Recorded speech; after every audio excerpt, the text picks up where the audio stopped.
Are you ready? Are you? Maybe this is where our intro would go if we could get someone to record it. I know, right? Welcome, everyone. I'm Brooklyn Maple. And I'm Heather Terry. And welcome to a couple of sassholes. Whoa. Starting off Take strong. two. Right out the gate. Couple of sassholes. Podcast about two friends just talking shit about things you didn't know you needed to know about until we told you about them. Mm-hmm. That was a fun... True crime, etc. Yes. We try not to do true crime. We're not always... We say it because everyone needs to have a bucket to be placed in. But we're not... I'm not even talking true crime today. Are we? What's the definition of true crime, actually? Crime that is true. that felt right. I mean, felt real according right. to Webster's. No, I have no idea. I don't know either. I don't know what that all the category weird is. shit that I'm obsessed with and I can't stop. I know. You know what? That movie I watched last night on Hulu, Run? Oh, yeah. You did text me. Watch that was delightful. it. And then the end, Twisteroo. Is it about, like, running? No, why would I watch? No. I don't know. You know I would not watch that. Like, it's about the startup of Nike. Yeah. No. It's how they created the swoosh. No, Yeah. it's Sarah I Paulson. actually know that story. Okay. It's a great book. It's called Shoe Dog. Next episode. Anyway. It's a movie about this mom that has a daughter that has all kinds of health issues and she's in a wheelchair. And then Oh, it's that Sarah one. Paulson Me and is Travis almost watched it like 6 times and then we stopped. it's good. I don't know why. I think it's because It's heavy. It feels heavy. But it's very good. Edge of your seat whole time. All right, I'm in. So I am fucking sold. good. I'm going to do it. Add to the list. I will. Alexa, add Run to the list. Everyone stops listening. Right? All Because the fucking 12 people. Alexas go off. I know.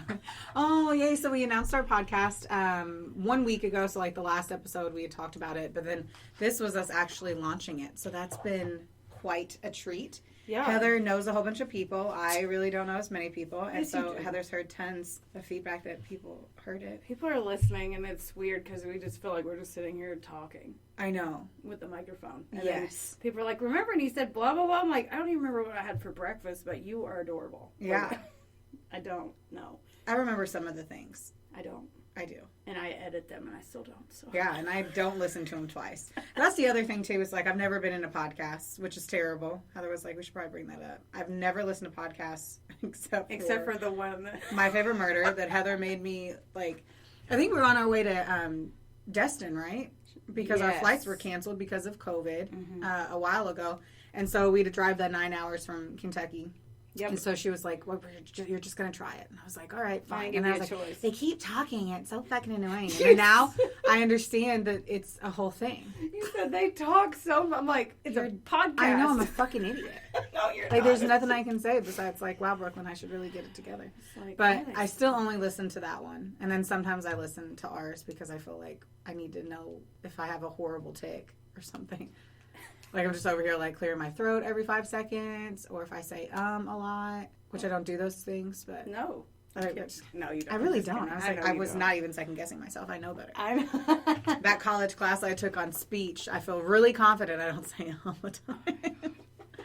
How are you doing there? I'm still hot from the gym. Like, Yeah. I'm sweating. My glasses are fogging up, so I have to keep taking them off. So Yes. I'm glad that my body temp could go down before you talk, or before I talk. Well, I feel bad that we're then going to drink alcohol, and then that's going to just warm you up again. Well, I feel you because I worked out really hard, thought I was going to die, and then I had to jump in the shower. And there's Ugh. always like that journey for me where I have to like let things settle down before I get into the shower. Well, I can't keep sweating in the fucking shower. I've done that like 8 times in my life. It's when you work out in the morning and you have to get ready for work, you're like, I'm pretty sure this is sweat and not water from the shower. I could be wrong, probably not. So let's talk about our drinks. So Heather and I got super wasty pants on Friday night. Celebrating the launch of our podcast, and then also an awesome coworker of mine leaving. So good for him. That was Nick, who I talked a lot of shit about. Okay, so real quick, putting a pin in it. He was the one that I cursed out like 6 times on the last one because he had thought Roanoke was overnight. That all those people, 113 people, disappeared overnight. Not that the dude had left for 3 years and came back. So I don't know if Nick's a dumbass or if I'm a dumbass and I Googled the wrong things or if some other person came to that colony like the very next day. Like, I could not comprehend why it was so interesting to him. And then he was like, 113 people vanished overnight. And I was like, over the span of 3 years. And he's like, what are you talking about? I was like, the dude left for 3 years and came back and left a fucking note on the fridge of where he was going. And he was like, oh, I didn't know that. And I was like, get the fuck out of my office. This is why we aren't friends. This is why he quit. No, I'm kidding. So anyway, I really did just have to say that one. So we drank as we were drunk. Travis, who did not get drunk, I feel like I need to make sure I clarify that we weren't driving drunk, took us to the liquor store. And I had gotten a Kentucky Bourbon Barrel Ale, a strawberry one for Heather. Oh. Yeah, that was in it. So last night, Travis had worked all day on getting the awning together. We went out to dinner, had the best dinner ever. It was Keely's prom, so we had taken some photos with her. It was literally like a magical night because we ended up just kind of like walking around downtown Owensboro, which is so beautiful. I feel like no one ever does that. And then we sat on a park bench, and then it started. What? Did I skip to the end? He drank my drink. No, I did. Okay. No, I was telling you how great Owensboro is. So anyway, we had like sat on a park bench and then it started raining. So we like ran and like hid in a studio. It was real cute shit that we had going on. So then we got home and I was like, I want one more drink because I just wanted to fucking drink. And I was like, let's try that one because Kentucky Bourbon Barrel is like, that was the first drink we had on our first date. That's why I got it because I thought it was going to be amazing. They have so many different flavored ones and they've never failed. And that one was the worst one we've ever had. Well, I'm glad that you had it. Yep, you're welcome. So luckily I already had a backup drink that I wanted to drink on a sunny day with you. This was the drink. That's it. Yeah, it's called Moscato Fruit, like Fruot, and it's peach. Now, I am pretty sure this feels like we should be at Laura sitting on the patio, getting our sip on in some really cute outfits. Yeah, not what I'm wearing to it, but. And then Heather got Delirium Nocturnum. What the fuck is it? Okay, listen, here's the thing. First of all, I had 42 drinks. Second of all, there's a pink elephant on the label, and then, like, it looks like dragons and shit. Like sake. It's Belgian ale. I know. Since 1654. Now, so they got to be doing something right, unless that's a typo. I can't wait to see you try to open it. Okay, what? I'm pouring your drink right here. Yeah, but, okay, maybe it's just one of those little, this is like, the label won't come off, like the top. Because I feel like if I tried to open that, it would rip my natural nails to shit. Oh, that's good. I'd rather rip your natural ones than the ones I buy. Yeah, no. Yes. No, because mine actually hurt. These would They're hurt. my natural ones. Dude, but yours can like poke through that. If I did it would literally bend my nail back and break it off. Oh, yeah. Valid point. That is what I'm saying. I know you don't know what natural nails feel like because you haven't had them. You're in, about like, to feel 10 what years. acrylics feel like in your eyeball. I already know what they feel like. In your I eyeball? also have them in my eyeball. Yeah, I don't have a bottle opener. So, I don't think I have one on my desk. Pauses podcast. That definitely didn't work. Yep. That's okay. We have a very weird beverage that will just be held into a fridge until next time. Well, it's 8.5, so I'm kind of... Yeah. I'm kind of glad that... Chad was just talking to us through the door. Bye, Chad. Hey, when are you all going to start? We were We're recording. on right now. Bye. Cameo by Chadwick Benefield. Yes. Are we on? Yeah. We're still. Oh, okay. Yeah, I didn't know. Yeah. Okay, so let's try this drink then, sister. Okay. What is this? Fruit with 2 O's? Yep. Oh, it smells. I'm on the struggle bus because I worked out and I haven't eaten. Same. So this is going to be fun. We'll be drunk by the end. This is quite delightful. Throw some fresh fruit in it. Fruit, not F-R-O-O-T. Okay. I don't know. I'm I not a think it's big... very delightful. I'm not a big peach kind of... I didn't know where you were going to go there. So it's Yeah, very fruit. light. It's fruit. Yeah, it's very light. I don't hate it. It doesn't taste strong. I don't feel buzzed from like the sip of it. It has definitely a peach flavor to it, but it's not overly peachy. It definitely feels like it would be great if you threw it in a pitcher, maybe Brunchy. added in. It's very brunchy. Very brunch, yeah. Throw some fresh fruit in it. Maybe add some other thing to it, like a seltzer or more vodka. I don't fucking know. Hey, I feel like it's like a base of something, but definitely a good buy. I'm pretty sure it was like $8. I mean, it's got 2 O's in the word fruit, so I'm guessing it's not high dollar. Because I buy like weird shit. I was like, why are you coming at me assuming my shit's cheap? Okay, Huh?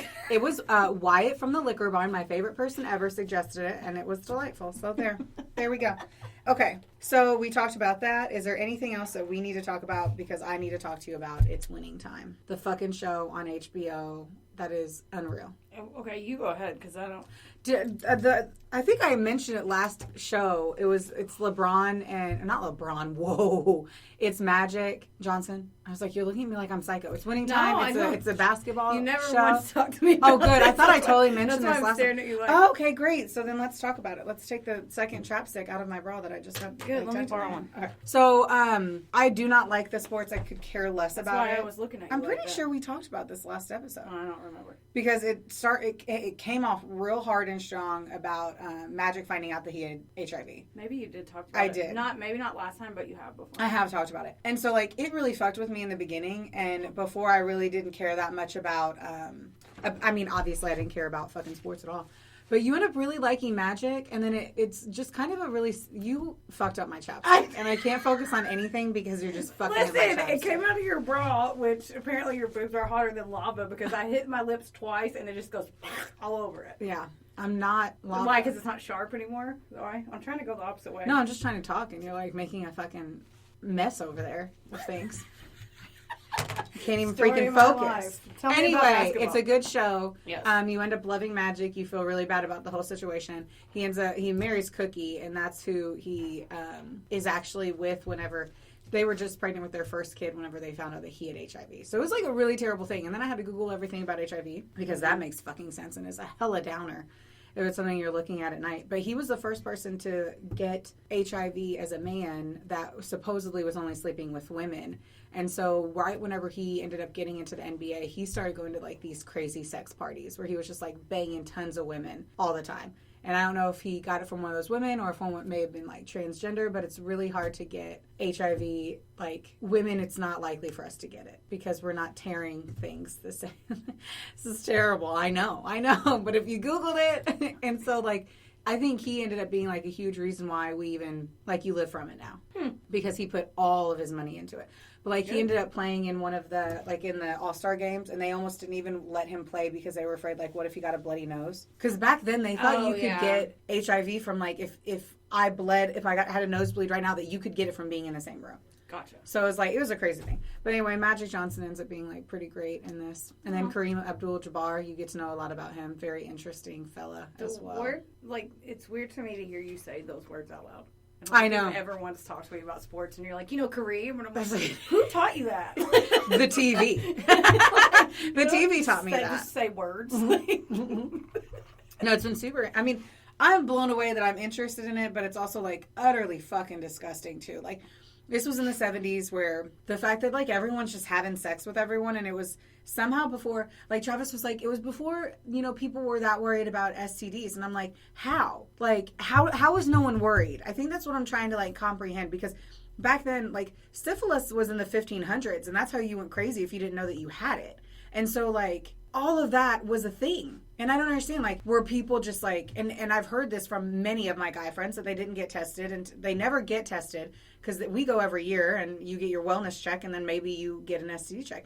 But the men don't go unless they get a symptom. And, like, there's no symptoms to a ton of things. And so it's just, like, where people just, I just don't get it, I guess it just blows my mind because you're just seeing all, like, these guys who are super rich. They have everything in the world, and they're just, like, fucking everyone raw dog. And it's just, like, what? Because then Travis said some basketball player said during this, like, time frame he had sex with 10,000 women. And I don't know, don't ask me whatever, but I mean, not slut shaming. Yeah. By all means, stick it in whatever hole you can find. But oh my God. I know. But somebody did the math and was like, so you had sex with like 11 partners a day for 6 years. Like, do you know what I mean? Yeah. It was like, is that really the case? But I don't know. It opened up my eyes to being a great team player on the court and also wrapping it up for safety. He was married and he was just playing. Okay, anyway, I'm done. Yeah, speaking of over that. Wrap up that topic.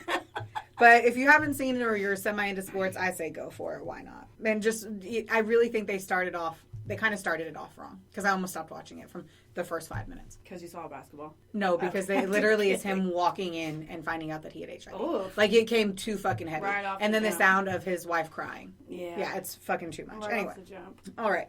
One other thing that's been really, burning my biscuits is over lip lining your lips. That's something I've been wanting to talk about all fucking week. Because it's prom week, it's life week, it's social media, it's the Insta, it's everything. I can't get past the over lip lining of your fucking lips. Like, why are you, do you think we don't know? Do you think people don't see it? That's what I want to know. When people draw a line. I know. On top, like, outside of their lips. Like, way up. Way the fuck up there. And then put lipstick on. Do they think that we don't know? It's an illusion. Right. Because even in your photos, it's obvious. Mm-hmm. It's just, it's not, ladies, I get it. I've had Invisalign now for 5 months. I haven't worn lipstick since probably pre-COVID. You get very... I get passionate. Every time I wear it, I can feel you just staring at I just want to put lipstick on my And I'm like, and so it's bad. You just, and I'm like, what? Because that makes me think I have something on my No, teeth. I And just you're like, no, want- I just want to wear that. I want to wear lipstick. I cannot wait. It's going to happen soon. And I'm ready for it. I'm here for it and I'm ready for it. But I'm not here and I'm not ready for people over lip lining their lips. So this is a what is it, a PSA? If you are out there and you are overlining your lips, it is time to stop. Because we do see it and we do talk about it. Apparently and it is on known. a podcast we talk about it. I'm not talking about anyone specifically, thankfully. This is not a targeted attack. Oh. This is a general, totally this is driving me fucking okay, crazy. we're doing a pause because I want to know what you're talking about. Honestly, it would probably be, what's her face? That one Kardashian? The one that's super fake? No, the one that's like... What is it? Kourtney, Chlamydia, and Kim. What are their names? I don't fucking know. Is it... Chlamydia. No. That... With a K. Yeah. Fuck. No, it's the one that's everything's fake. Like, she's been doing it super aggressively. I'm right. Chloe. You're right. No, I would never talk shit about Chloe. Well, she had a whole face swap. Yes, it's the youngest, ugliest one that ended up being hot with the makeup. Kylie, fucking stop doing it. Anyway.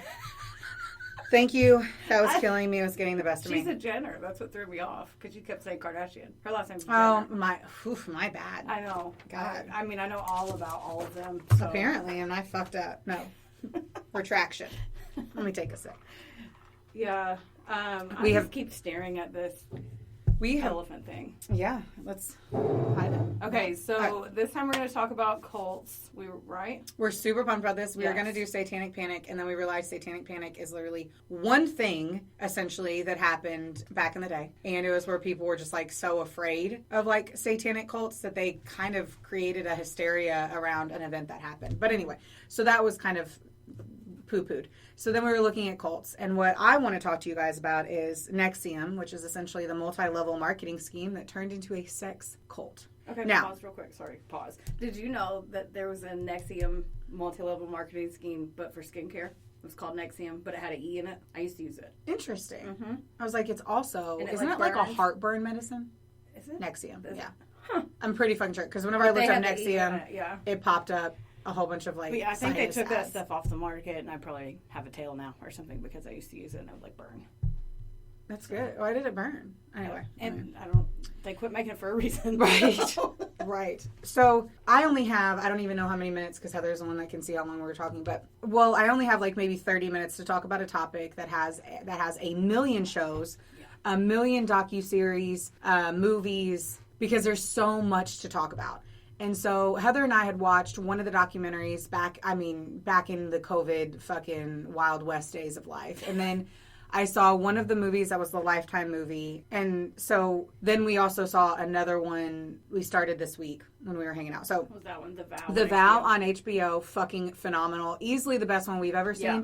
Don't get me wrong, it's not like the other one wasn't great, just The Vow shows you how the hell this really happened, how big it truly was, how people fell into it. The whole reason I'm attracted to NXIVM, essentially, or not attracted, let's not fucking hate me. I don't need hate mail over it.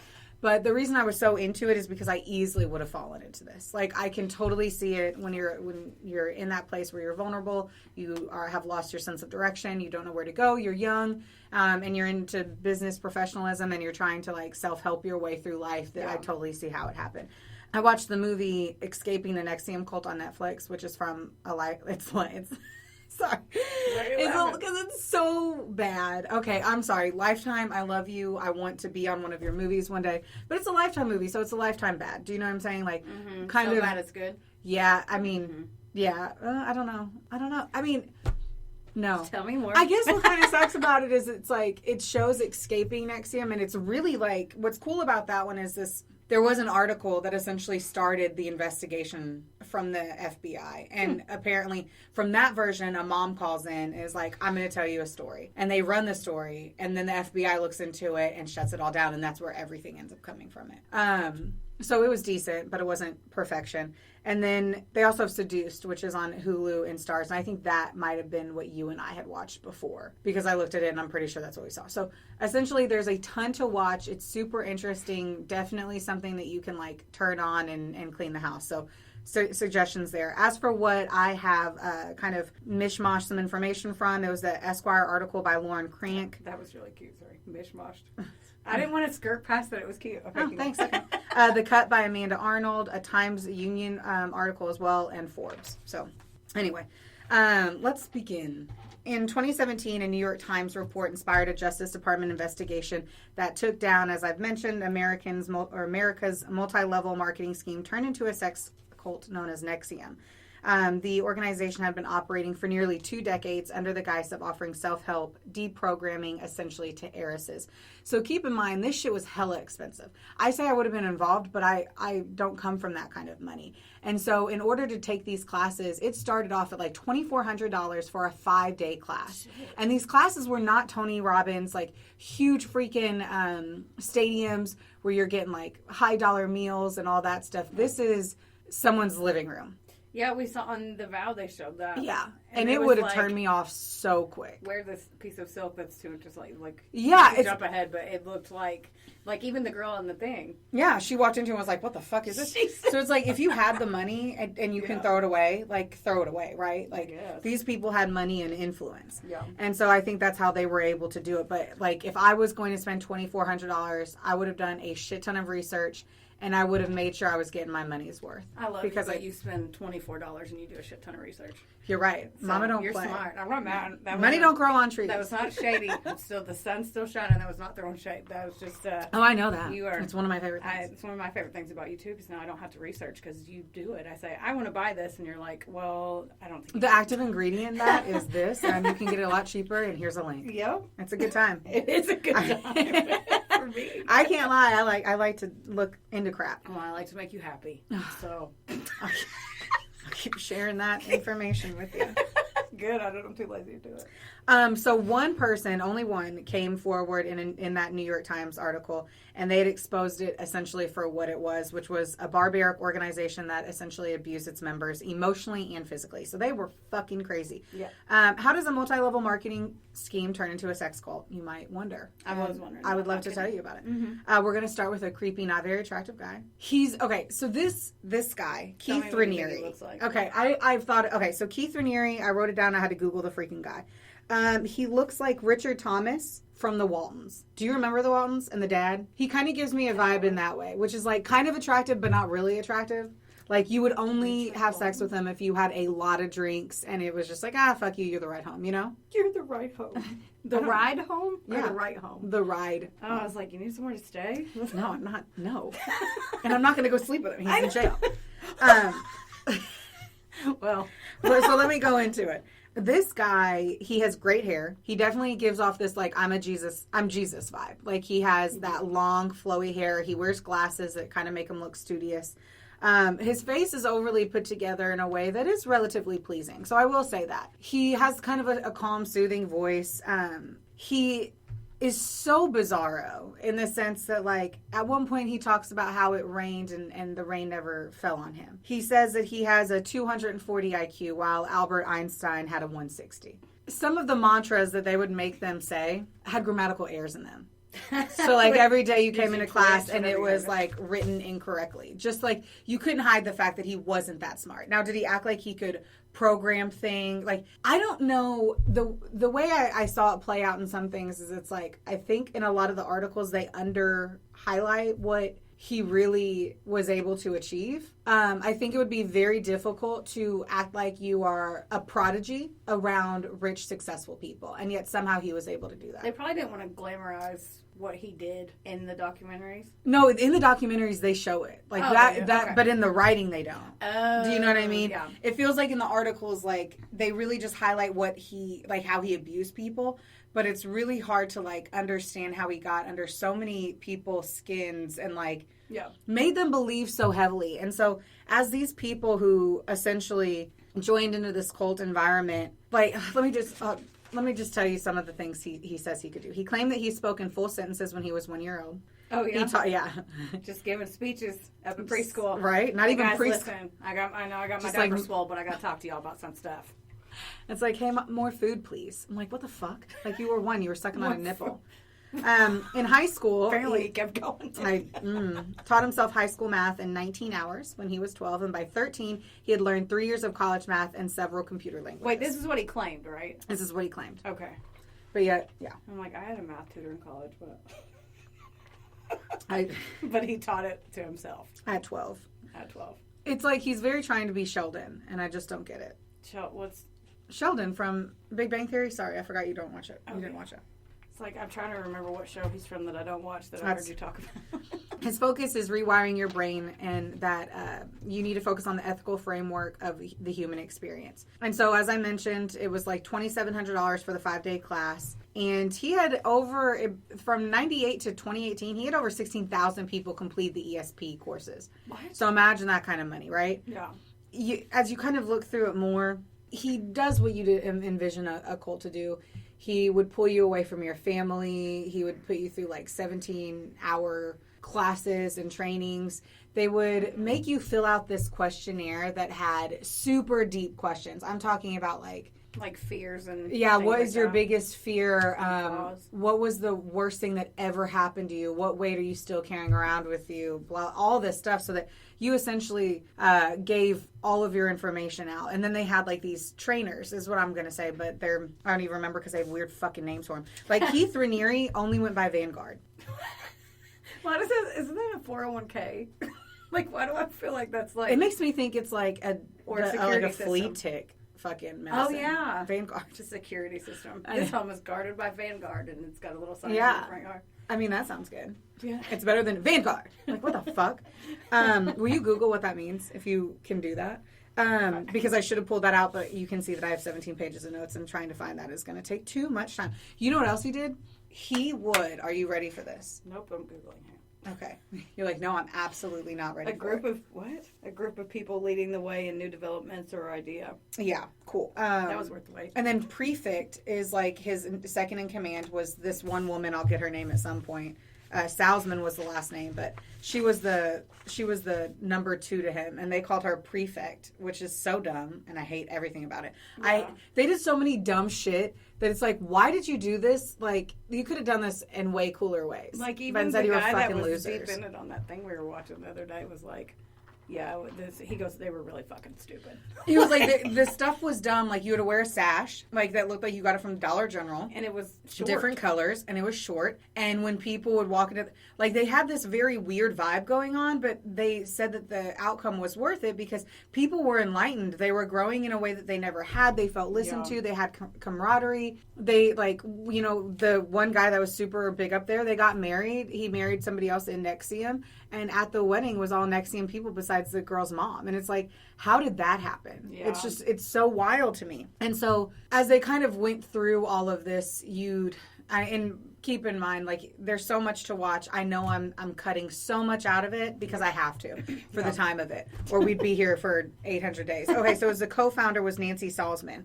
And she basically really made sure all this shit happened. Like, she's the one that would track the women in NXIVM. Like, she was the one who would go do, like, legal lawsuits up against anyone. There's, like, no way for you to leave. So, basically, if you went into this, you know, you felt this level of enlightenment, you had all this camaraderie, and then you start to actually, like, stop for a second and pay attention to what's happening, and you're like, how did I sign off my inheritance? That's hard for me to even say because I don't know what the fucking inheritance is.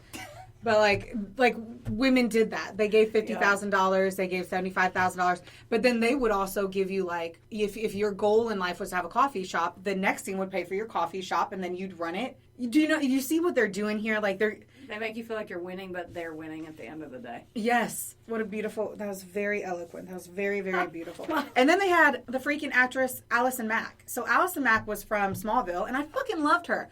And this fucking sucks. Because she was in it. I mean, they mentioned, like, Mexico president's son was a part of it. Gandhi. Gandhi went and spoke and essentially said that NXIVM is great. No joke. They got Gandhi to do it. That's insane. Because they were able to like show this one level of like, we're here for ethics and making sure that everyone is following by higher spiritual meaning for life. And I mean, it's unreal the level. If you took out all the bad stuff and they actually were trying to do good, then and they didn't charge $2,400 to get into the first one. Yeah, I mean, I think that it's not a. See, and then that's the part. That's great, the part right? that I think that you. It would be Tony Robbins. 10 years ago, you and I would be. It would, 100%, and it would be Tony Robbins. Yeah. Like if it was that, then it'd be Tony Robbins right now today. Mm-hmm. Our 6'7" giant of banana awesomeness. hands is what I call him because every time he talks, like it just his Oh, hands look like a bunch of bananas. See, like they look that big. Yes. And I was like, I really want to go see him one day. And now I'm like, well, I don't know if I can focus on his banana hands that you just said. They do look like he wasn't he's like with 2 O's. $5,000. I kind of like it now. Okay. Well, that's what always happens when you have at least one. What? When you have a drink, you always like the second one more. So then he creates DOS. And I have got to, another thing I have not, well, I haven't memorized this because I'm not a fucking genius. Because DOS stands for like some crazy ass shit. I'm trying to get away from the microphone. I know, and I wish you would come over here and look up what the DOS was. I will in a second. Still bubbling. I don't think anyone can hear it as much you as can, you think. 100%. And as I do it right here. 0 fucks. No one can hear it. Everything's fine. What am I looking at? DOS. Oh, I found it. Maybe. DOS, the internal sorority within NXIVM, which prosecutors say was a master-slave sex ring. Okay. And this is where he also branded the women too. So I've heard too. Yes, feel free to look up DOS because it's really, really complicated. Like it's fucking like. I like that it's interactive this time. Yeah, you have so much work to do yourself. Yeah. Okay, so he creates the sex ring within NXIVM. So not everyone knows about the sex ring. It's only a specific amount of women. I think it's like maybe 16 that he was like banging. He was taking them to Pound Town the whole time. And so what he would do, did you find DOS? Yeah, but I'm not reading those words. I knew it was so hard. You knew that I wouldn't. Dominus Obsequious Sororium, which is... This rolls off the tongue. It does. It's so smooth. It feels like chocolate fluff. Master over slave women kind of is what it is. Chocolate fluff. We're hungry. I'm starving. And so basically like Alice and Mac, it would be, okay, number one, I am your person. I'm your person within NXIVM. Oh, never mind. Oh, it's going to get weird. So I'm your bestie. I'm here for you, blah, blah, blah. Now, one day I'm like, hey, I want to tell you about something, and you can never tell anyone about it ever. And you're like, I would never do that because I'm so brainwashed. I love you. And I'm like, hey, sis, so Keith, we have a really cool group. It's called DOS. It's a blah, blah, blah, blah, blah, blah, blah, blah. Yeah. And it means this. And I think it'd be really cool if you joined. Keith wants you to. All we really need to do is get naked, take photos of you. I need all of your deepest, darkest fears to then post online and ruin your life. And then he's going to have sex with you whenever he wants to. What? That is essentially what... And so you're probably in your mind, you're like, oh my God, our God wants to sleep with me. Like, this is amazing. I would assume it would be the same thing if Jason Derulo came out. Just was like, Jason Derulo. I had to pick someone that I knew you thought was so hot. No, because in our lives, I said in our lives. Okay, Jason or that. Derulo, he is pretty cute. I know. I'm just saying some gorgeous guy in our world that's famous and wanted us to join a... Chris Hemsworth. Okay. Yeah. Stop zoning out thinking about it. If someone like that, because keep in mind, this is like their leader of everything. So I guess I'm here to say if I was brainwashed, I can understand how women went into this like willingly and knowingly, whatever. And that's what they said in court the whole time is like Keith was like, really, this is just consensual adults doing what consensual adults do. And it's like, not really, because they were blackmailed into having sex with him. And they were groomed to get to that point. Yes. And he knew exactly what was going on. And they were in it for years before he got them into, you know what I mean? Like he mind fucked them all and then acted like it was consensual whenever they're like, oh, well, you have nude photos of me that you will post. Or you know that I cheated on my taxes in 2014 and you're going to fucking tell the tax cops. Police. Yeah. Who are them. That's what I always wanted to be when I grew up. Tax cop police. Yeah, God, that would sounds like hell if anything That's ever like did. a mood party killer. Like, oh, what do you do for a living? I'm a tax cop police. What did you do? that, I guess. Everybody would be like, oh, cool. I'm going to go to the dip. Yeah. Sleepy. Right. I don't know. I'm hungry. I know. I was like, where the, what? I don't know chocolate fudge. Let's Drink just keep some of going. this. What is that? No, No, it you got already stuck in my some. teeth while ago. Oh my, that sounded weird. Okay. So, it's a You're protein chunky. shake that was a little chunky on the top. Let's just. Me too. Okay.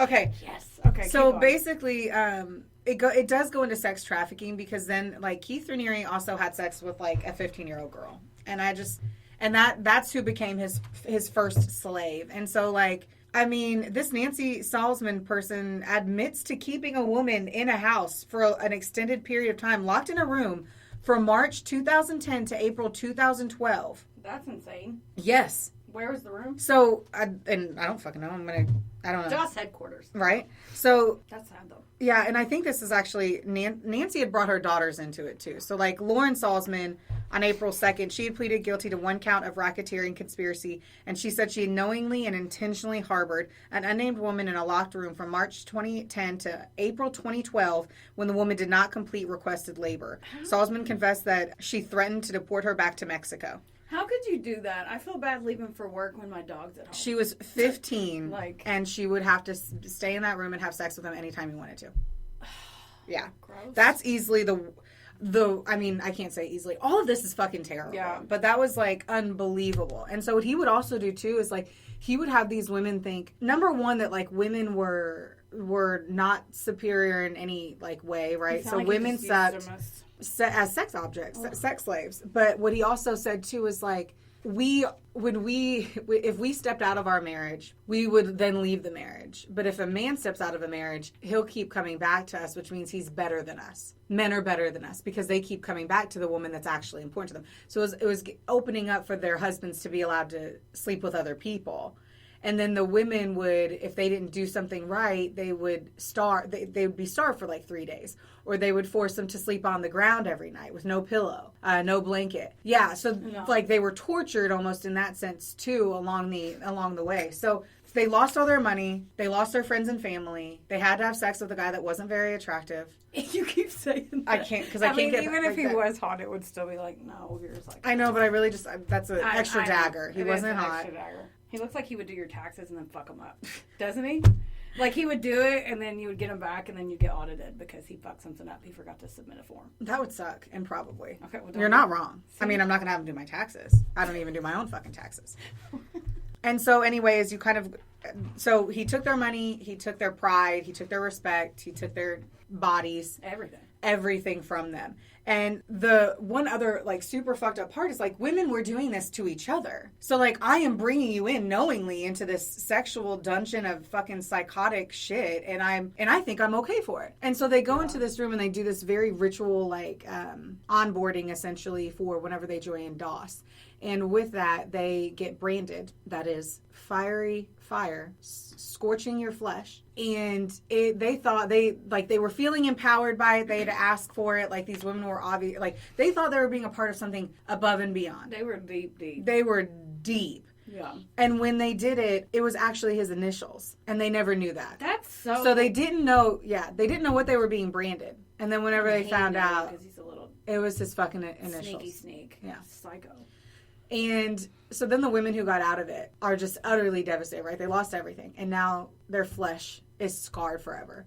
So every single day they have to see it. And the branding happened right above our special place. I didn't know how else to say it. I felt that. Yeah. I was like, ooh, where? It was like he owned their special place. Oh my God. My no place. Like I keep saying, I say fuck every 2 seconds. And then you make a weird face. And like, you like blush like a geisha over there. Your private. Your hootie hoo. Like, oh, that's a good one. Right above the hootie hoo. There you go. Yeah. So anyway. Oh, that's going to be the episode name. I'm writing that down. What is hootie Right hoo? above the hootie hoo. Right above the hootie hoo. So, long story short, that article comes out, which is great. And I want to make sure I didn't miss anything. I mean, I probably did because there's so much. And this is what they had to say. You had to say to get branded, Master, please brand me. It would be an honor. And they used a cottering device on them. Are you kidding me? I mean, obviously you're not. That'd be a weird joke, but... You know what? Some of the people attended the class. I found this one out, too. Some people went to the class, and they were like, this is a fucking cult. And then hired cult deprogrammers to confirm it was a cult, and they still couldn't get anywhere. So that's the other thing, too, is like people had wanted to leave, but they had their deepest, darkest everything. There was no way out because they'd ruin your life. And they ruin people's lives. Mm-hmm. And that Nancy Salzman would literally like just go after them in court all the time. Like, I mean, he had so many lawsuits against, like, ex-girlfriends, and it was unbelievable. It was truly insane how much they went after people afterwards.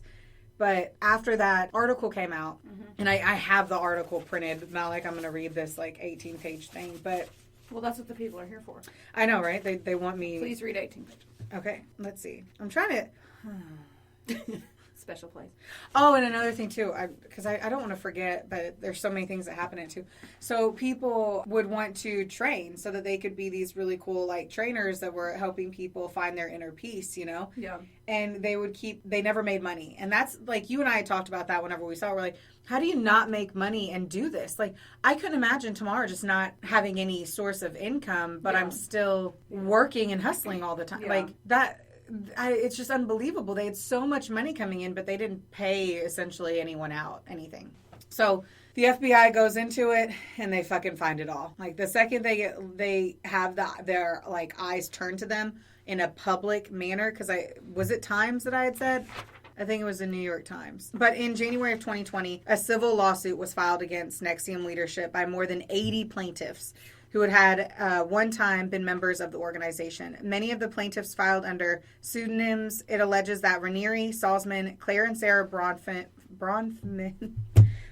and Allison Mack, among others, conspired to systematically abuse, manipulate, and extort members of the organization. The civil lawsuit has been stayed pending final adjudication and sentencing in the government's criminal case against Raniere. He got jail time. I think that's the most important thing. Good. He went to jail. All of them went to jail. How much did he get? 123 years. Good. For the rest of his fucking life. Which for once, like, it amazes me though, like what he did. And I understand this was like huge.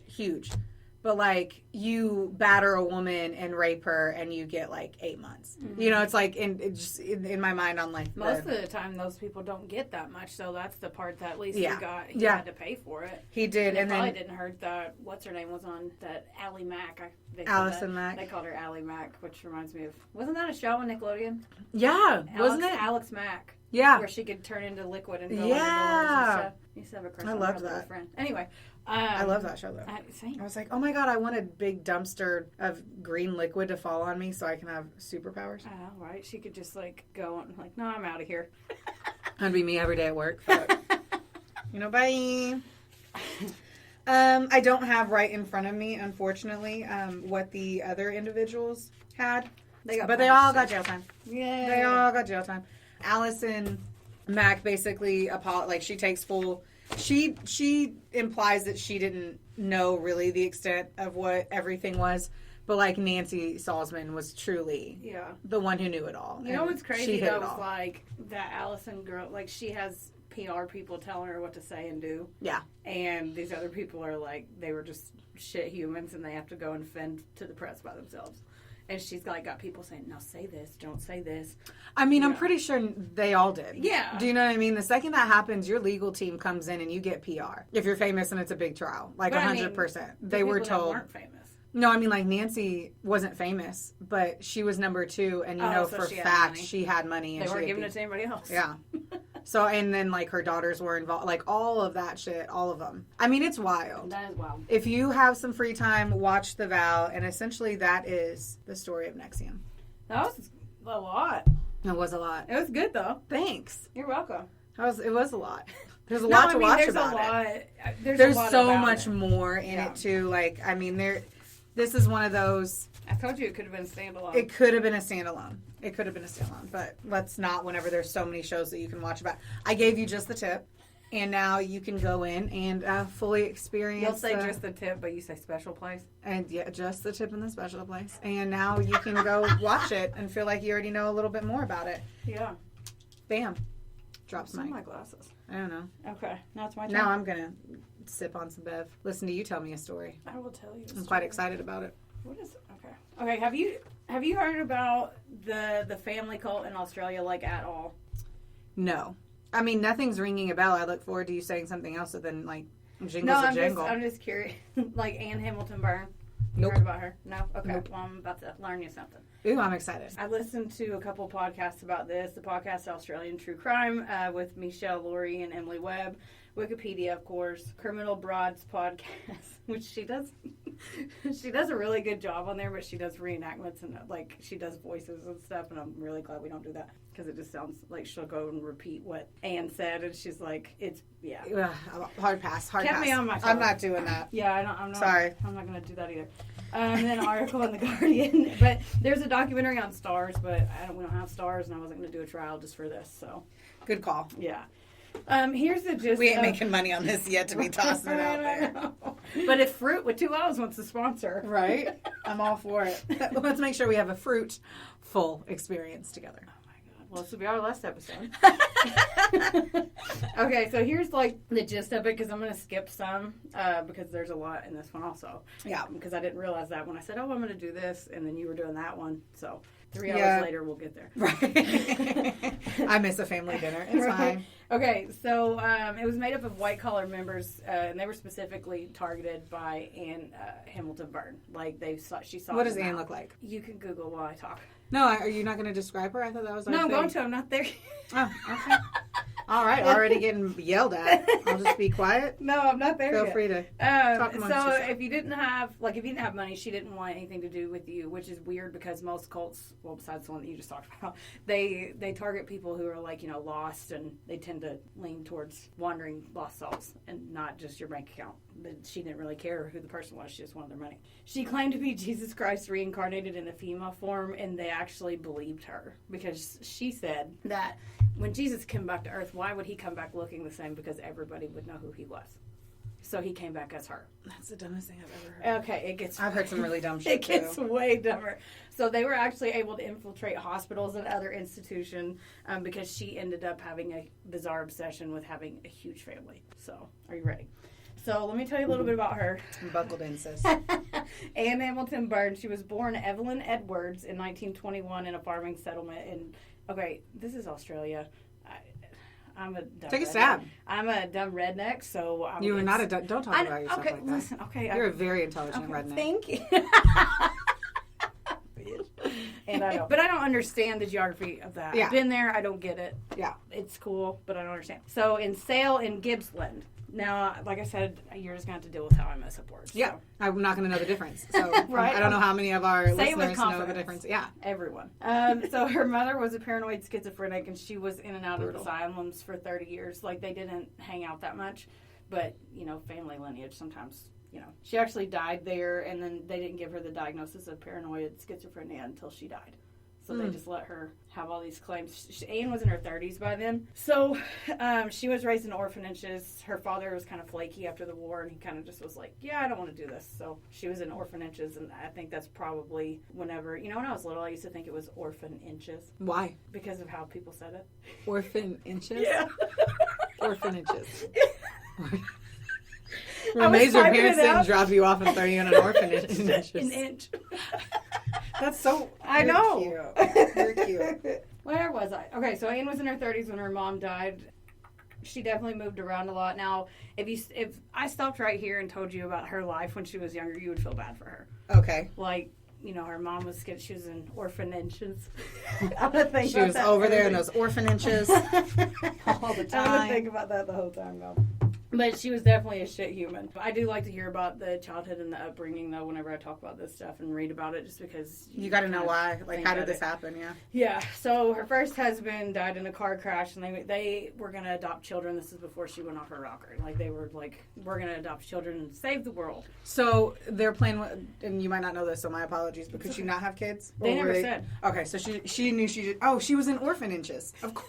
See, of course, she was in orphanages all the time. So she wanted to. I got it. Yeah, so he had a heart That's for cute. them too. So but he died in the car crash. So in the 1950s, she kind of just fell off the planet for a little bit after that happened. Then she came back. She was a yoga instructor, and everybody in all. I love it. All the articles I ever read, they were talking about how pretty she was. Yeah, very pretty yoga instructor. Yeah. So in the 50s, she came back, and she was a spiritualist as well in Melbourne, and that was like the thing back then. So back then. What are you doing? I'm stretching my neck. Okay, do you Sorry, need a spiritual yoga instructor? I do fucking right now for how about my neck. I hurt my neck. Okay, go And ahead. it just feels like the right time to stretch it. I was like, it's an awesome story you're telling. I was like, it kind of, okay. Sorry. It's okay. But they don't really say, like, what happens between when her mom died and all that. She just literally comes back and is successful in Melbourne. And it's probably because she's pretty. And then she stays, like, she puts herself in the rich. Are you saying she's only successful because she was pretty? No, they kept saying that over and over. No, I mean, I get it. Yeah, I'm like not gonna, they kept, especially in the 50s. Like, if I hired a yoga instructor, I wanted to be hot. Well, she made sure that she was in all the right neighborhoods with, like, the rich people. Like, that's where she wanted to be. That's what she longed for. And they just kept talking about that. Like, apparently it was important for Lady Jesus to be pretty.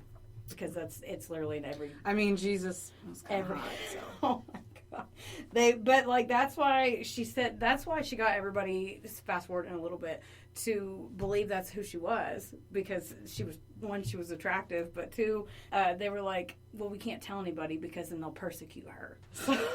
So like, that's why they kept the Jesus part under wraps, because she's like, we can't tell anybody. Right. So we're going to skip to, like, this was her motto for the group, right? It was unseen, unheard, and unknown. Like, basically, like, keep your mouth shut, and it's kind of a way to threaten them. It's kind of a cult theme. Yeah. Okay. Like, yeah. So she began to manipulate the yoga classes as she got to get more popular in the 60s. Like, she would be like, hey, I know you're taking yoga. I can teach you squatting dog or whatever the yoga thing is, but listen, I'm going to give you some extra help. So then she would start manipulating these women. And then she got a little group, and she's like, oh, I can actually do this. Yeah. So then people started following her and stuff like that. Do you think they, like, smoked cigarettes while they did yoga in the 60s? I mean, they probably did. I bet they did. Wore aprons. Did you have to do that? They didn't have yoga pants. They probably had to wear dresses. I never thought about that. Amish. Why did you? Yeah, but like, I just want to know if they were like just smoking cigarettes and downward dog or something. downward dog said squatting dog. God. I don't. Yeah, because all the yoga I do.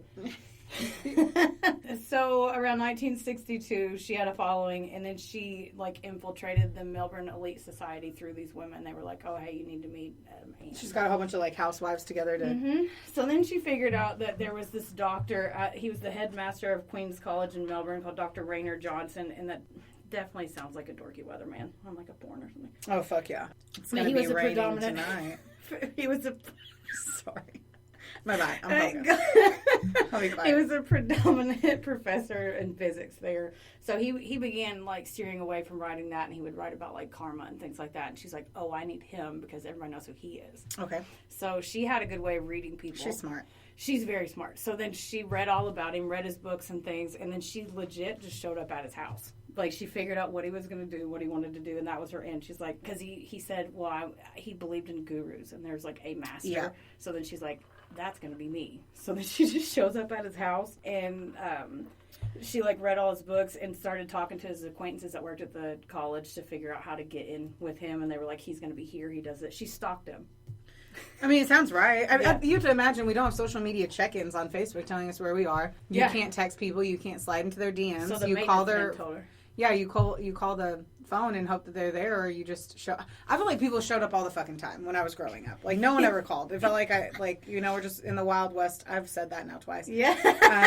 The Wild West, where people just show up out of nowhere. So, like, 2 months later, after she shows up at his house and, like, starts, like, basically saying things that she knows he's going to agree with. Yeah. 2 months later, he's at her house taking LSD, writing in a journal about how he's Jesus. Like, it took her 2 months. I'm not going to lie. Like, currently, she's an inspiration. Okay. I don't know the rest, but Just don't get mad at me. I don't know her. I don't know what she's about to do, but know. right now I'm fucking enthralled by her. She's stalked a guy. I mean, she's got everyone on her team. Yeah, like he brought her into the group, and he actually her group's growing this whole time while she's getting him right.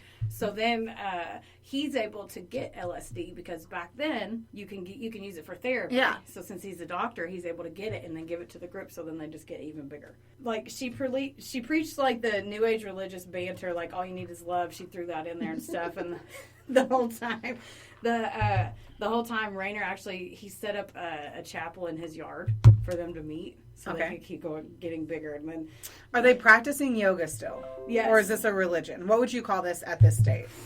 Is it a yoga practice? That's mixed into it, but it's more spirituality. Like the yoga. Not a church. The yoga's still in it, but it's more spiritual than anything. Like chanting, cleansing, and it just goes. Okay. Yeah. Okay. I'm going to say a very detailed yoga practice is what I'm going to say right now. Sure.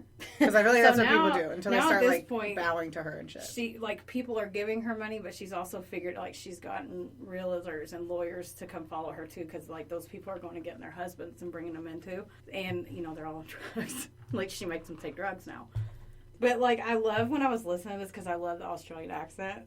So like when I was listening to him talk and they're like, she's like dodgy real estate, like, and I was like, oh, say it twice. You're so good at accents. Not that one. I think you're delightful. That it may or may not have gotten me like, okay, that's awesome. Ew, not in whatever way, you grossy pervert. I don't like accents the way you do, so you automatically thought I was like aroused by it. I'm like, nope, I do love accents. I know. I was like, no, it was just an exciting little accent you gave. Like, fuck. No, I'm not over here turned on. Well, I dressed up for you, so I can tell. I did too.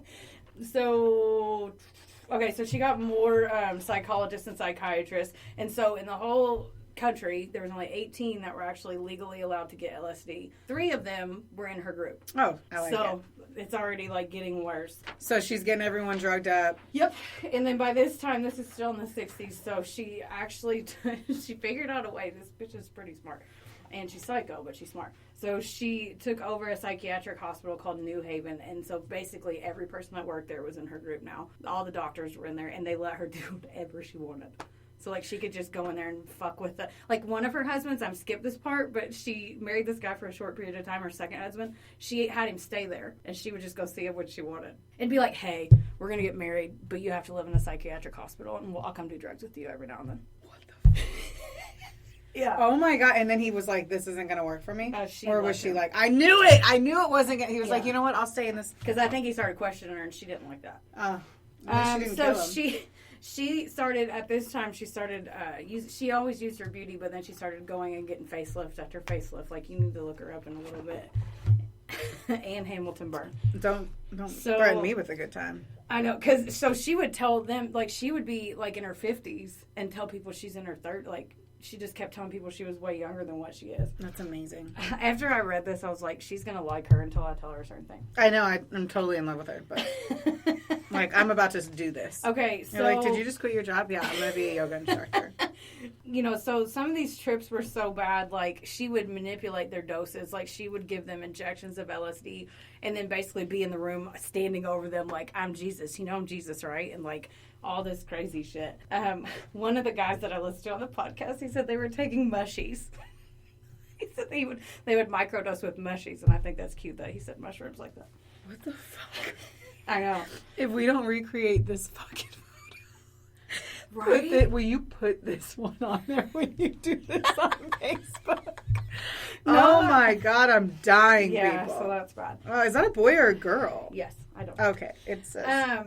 So whenever they did the trips, she would call them clearings, and everybody thinks she stole that from Scientology because that's what they would do. And like you talked about, they would tell them their deepest, darkest secrets when they're on their clearings, and she would use that against them just like cults do.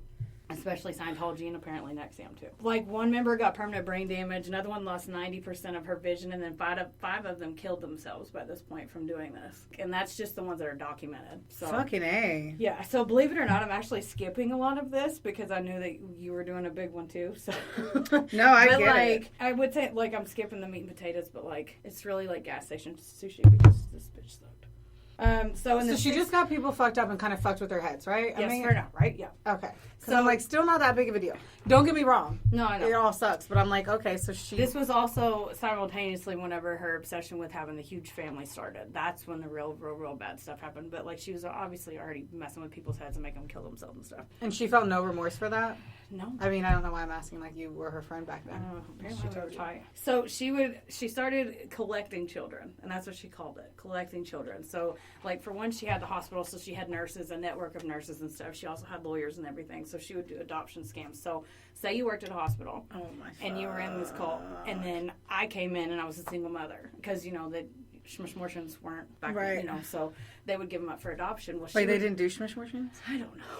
I think they did. I just think it was like really, really bad. Yeah. Yeah. So they came. Not that they it's would not tell, really, really bad. Yeah. I just got to make sure I don't get yelled at. They would tell her, like, hey, you know, someone's coming in having a baby. She doesn't want the baby. So you come in. They would bring Anne in. She would, hey, I'm Jesus. I'm gonna take your baby. Like, and they'd be like, oh, okay. And she would talk them into giving their kids up. And then she would falsify the documents. So they Why falsify? Because she didn't want, like, if I took your baby, she wouldn't want your child to come try to find you. So she would change all that stuff so they would think they were her kids. Yep. So she would do adoption scams like that. Nurses would just let her in. And then the cult members, they would just have babies and then just hand them over to her. Like, she'd be like, no, those are my kids now. And they'd be like, oh, okay, you're Jesus, take my child. Like, and then they just have to pretend like they were an aunt to their kid. What the fuck? So now I need you to Google the family Australia. I want you to look at her. I saw. Okay. Like with all the hair and everything? Yes, the blonde. Yeah. So these kids, they were like... You know what I just realized? I feel like a part of that is very similar. I bet they incorporated her into American Horror Story when Lady Gaga was in the hotel and like her kids looked like that. Probably. Or I'm just going to assume any time a kid is albino looking, that's okay. Yeah, so did she only take kids that were that? Okay, I'm done. By the 70s, they built more properties and they held sermons. Like I said, I'm skipping a lot of this. So they, by 1971, that's when her weird kid collection began. Like, she was acting like they were like Beanie Babies or some shit. Like, it was nuts. So. Did she abuse them? She wanted to... Sorry. She wanted to raise them in perfect conditions so they could survive the apocalypse that she said was going to happen and then spread her word while creating the perfect race. That's why she wanted them all to look like. AKA, she was a low-key racist. That doesn't feel very low-key. I know, right? That feels very high-key. Yeah, so like when the adoption process was easier too because they obviously didn't have the checks and balances that they have now. They were like, oh, you seem like checks and balances. Good you sound like a good upstanding citizen, so we'll just go ahead and let you have another one. And then she, like, because all her people were very prominent, so. I mean, if you have lawyers and nurses and and people that were up in the. Yeah, and you're like falsifying the documents, and of course you're not going to get caught, and no one's going to do anything about it. Mm-hmm. So she had 14 children that she gave the last name Hamilton Byrne to, and then there was another group who lived in another compound that was raised by cult members, and then there was another group called the Fosters that knew she wasn't their mother, but she acted like it. Do we know what that total number is? She ended up with 28. Oh, fuck. And she built a place. We're over here in our fucking mid-30s. Like, I couldn't imagine having one child. And then they're like, I had 37. Well, the bad part, she used her love to manipulate them like it was a bad thing. But she kept all the children eventually were kept at a place called Up Top. And if you looked outside looking in, there's like basketball courts, sandboxes. It looks like a kid's dream, like a summer camp. Yeah. Pretty much. But it was definitely not that. Like, they all wore their matching old-fashioned clothes like you saw. She dyed all their hair blonde, bleached blonde to the point where it was white. Like, people said when they saw them, it was very off-putting because it was scary. It is scary. Like, that is not scary. Like, their hair was almost white. And then and it was all cut in that weird fucking way. Yeah. So many of the girls had variations of her name, Anne, and in every one of their rooms up top there were pictures of her. What? Because she was Jesus. So that fucking that's so weird. She liked being a mother, but she didn't like to act like being a mother. Like, she even faked pregnancies and like wore maternity dresses and put pillows in there and stuff like that, like under her dress. But she never tried to get. Sorry, I walked away. But I'm back. It's because I feel like my ice is making a lot of noise, and I feel like everyone's knowing that I'm drinking a lot. I mean, I did that the whole time during here. I know, but you were kind of shimmied back away. Like, I'm preparing myself to shimmy away from the mic to drink my drink. So she never tried to get pregnant herself, is what we're hearing, right? You should buy a lottery ticket today. Because Sorry. she claimed to be pregnant even when she was 56, but her followers thought she was in her early 40s because of the facelifts and whatnot. They, like the aunts and uncles that I said earlier. Facelifts weren't even good back then. Sorry, but yeah, it was like boob jobs. They were fucking boulders, rocks. Anyway, all right. So the aunties, the aunts and uncles, they called them the aunties. Why are you laughing? I'm sorry. I hate that word. Okay, go. I just hate it. I'm like, oh, okay. They're aunts. Yes, there we go. No, I'm not saying like a classy person. They're aunties. But they paid Anne to work up there, so they took care of her kids while she was gone. Because her and her new husband, Bill, the third one, apparently he was a dick too. They would travel and they bought properties, and because they took everybody's money. Yeah. Everybody in it had to give them 10% of what they earned, automatically, and they were all rich. So, and they would pay her to clean her house, and they would pay to do all of her shit. So she didn't have any bills either. She sucks. She's a genius. She's a child abuser though, and then murderer. Did she abuse him? Yeah. Okay, well I haven't heard that yet. I know. Right now, she just took a whole bunch of kids from people who didn't want the kids and put them in a playpen. So with Anne's instructions, and then did some shitty hair styling. And she shoved them all into the little houses too. Sometimes the aunties that paid to work there wouldn't have places to sleep. Oh. So they would just be on the floor. They rationed their food. She beat them with canes and stuff. And if they left a fan, what? That just made me laugh. Just the thought of being hit with a cane. Yeah, sorry, I know that's not funny. They would ration their food, and if your shoes are out of line or something, they would automatically hit them. So my ass would be bloody because there's no fucking way that. No, my shoes aren't even lined up. You know me better than that. Yep.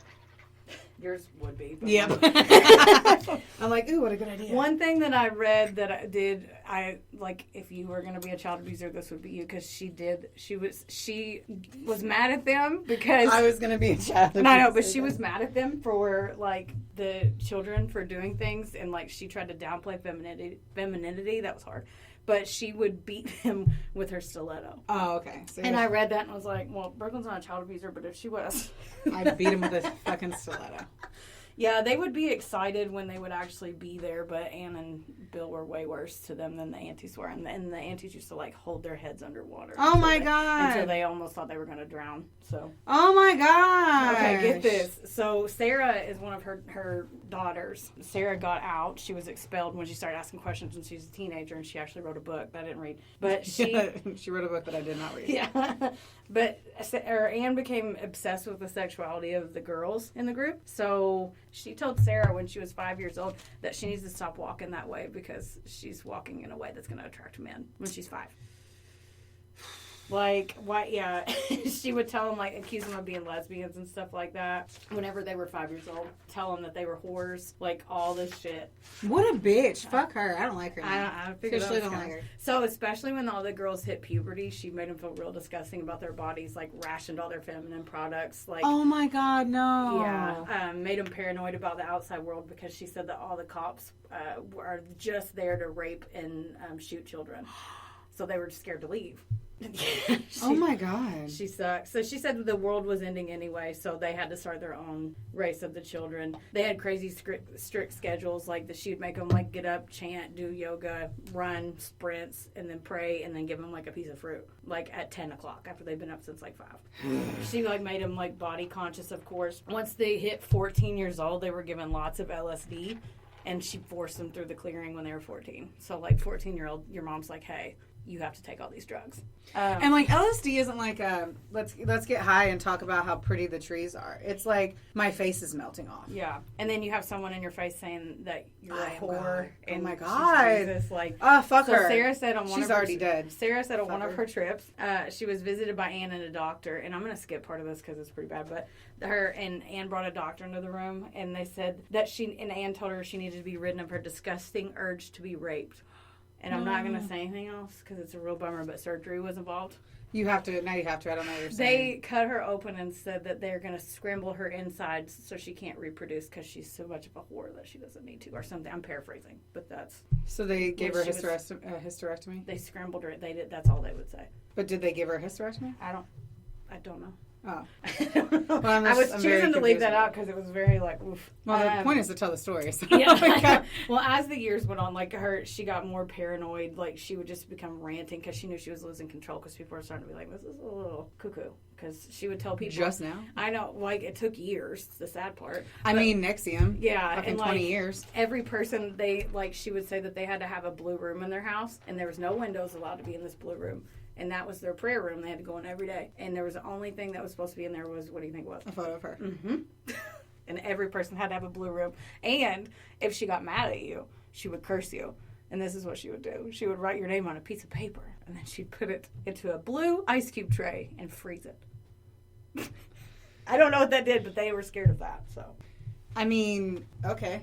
So this went on for like years. So like by the 80s, like she started to feel her powers weakening. So like her kids became teens and they actually started questioning her, which she did not like. A man started asking publicly about a missing child that was in the cult. So like he was going to the press. He's like, well, you guys aren't going to talk to me, so I'm just going to tell everybody. Yeah. And then by 87, that's when Sarah got kicked out, and then she actually went to the police. Well, they didn't believe her until a couple more kids got out. Right. Like, one escaped and the other one they threw out. And then they went to the police. And I love how little they cared that they were like, we'll throw you out and let you leave instead of kill you. Yeah. Like, you can't even get out of Yellowstone like that, you know what I'm saying? So, actually, Anne left the country, and like right after Sarah got kicked out, because she's like, yeah, this bitch is going to tell. Like, so I got to get out of here. So she left, and they didn't know where she went. She would send to secret P.O. boxes. She would tape her sermons and send them. Still told them to send her money, and still said, put the money on this, and do, like... Unbelievable. Yeah. Unbelievable. And it was still there. So the cops, like, what was it called? Oh, Operation Forest. So in 89, they started Operation Forest, which did not work, but they were, like, attempting to drag her back because of extradition and all that stuff they had to try. Because the kids were the only ones that spoke up, but they needed the adults. Because the kids were all together, so they could say their story was made up because they were all together before they left. And then they stayed together after, you know what I mean, when they were trying to get charges. Oh, yeah, it still sounds like bullshit. Yeah, I hear you. Yeah. So she started losing followers left and right, and then she... was claiming in the media that the children were handicapped and she was giving them a better life, so she would like weep on the news from undisclosed locations. So in May of 1993, she called Sarah and let it slip where she was hiding in upstate New York. Like she basically was like, yeah, we're up here in the Catskills. And Sarah was like, cool, I gotta go. Yeah. Hey, cops, go get her. Yeah. So in June... The FBI actually went up and arrested her. She just got out of the shower, and she told the female investigator, she's like, hey, I'm going to do my hair and makeup before you take me in. And she's like, no, you're not. And she always wore wigs at this point because she was getting older and her hair started thinning. Yeah. They wouldn't let her wear a wig, and that was, like, devastating her. She's like, you're going to jail. You can't wear a wig. And she flipped out. Oh, I bet she did. Yeah. So they got flown back to Australia, but this is the part that fucking sucks. Like, due to a mix-up, they were only charged with conspiracy to defraud and commit perjury by falsely registering at births for 3 children. That's it. Yeah, they only had to pay $5,000 fine, and because there was a little bit of complications with like extradition from United States and Australia, and then some of the paperwork got messed up. Of course. So in one of the other charges they were going to file, so they had to do the only common one that was going to fit for both the crimes, because that's how you have to do it, I guess. I don't understand all that, but so Sarah wrote that book in 95, and she called it Unseen, Unheard, and Unknown. She talked to her mother again in 2009. There's no way. It wasn't her biological mom. Well, yeah, but like after she was shit to her I know. for so no, long, but I'm just saying, like, I would never talk to her again. No. Like, it's not even like your blood. Like, it's not even like you need to know if you're like have a good chance of having high cholesterol or something. Yeah, but you know what's crazy? So like, what's crazy? She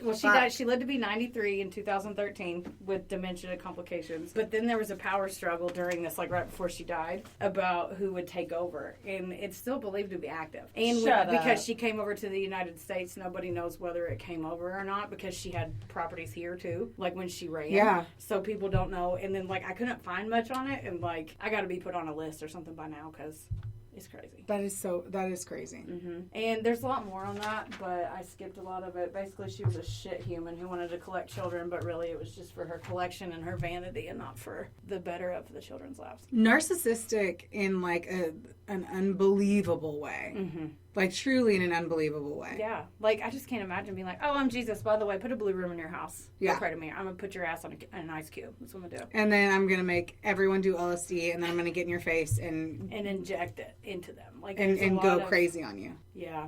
Well, that's the story of the family.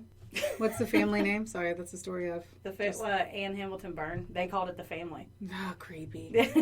Creepy. Yep. Well, this was a good topic. Yeah. Cults are crazy. They are. Try not to get into one.